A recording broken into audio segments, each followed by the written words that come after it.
Kuyunu dolu tavu tomu olim tonan telvin yar Öteyim mücvenlerin bağlarım Acelleye kestik kar eyledim sana telvin yar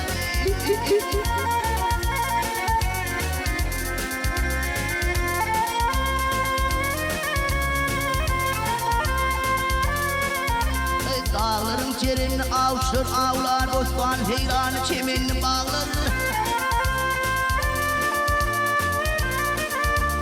Gözlü yaypınıp dülgünne Ayağları düşünlü yüzümü dene senin yar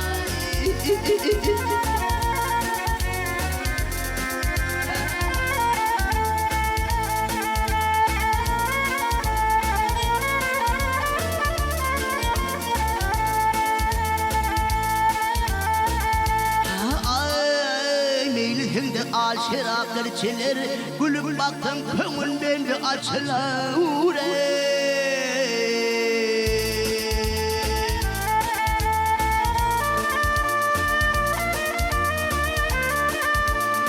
Elem yüzüne müşü anmer taçlara Değenle zülfünü şane selviniyor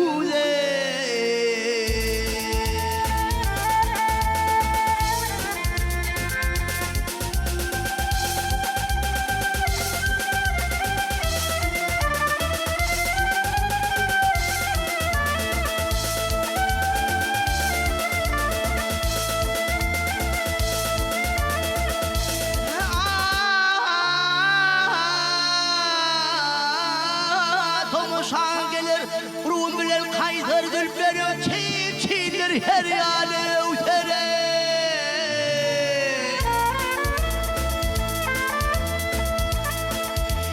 Devleri şekerde masanı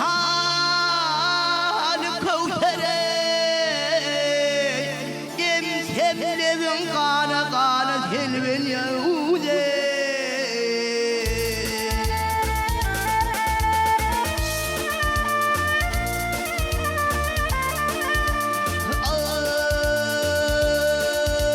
Tomuşan gelir kıyıların hani neler hak aşıktır mağşuğun hani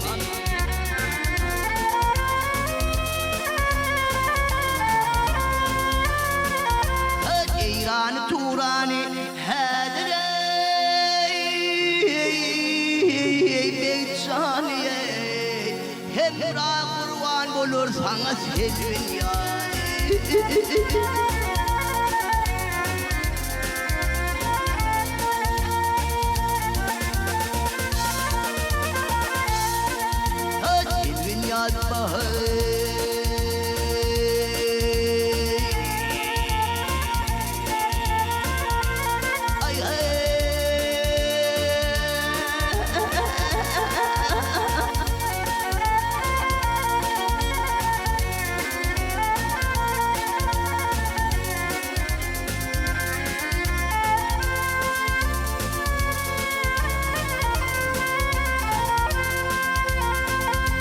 Ağlay ağlay tapabilmene Yar yeniye İngrey görübilmen kıyısı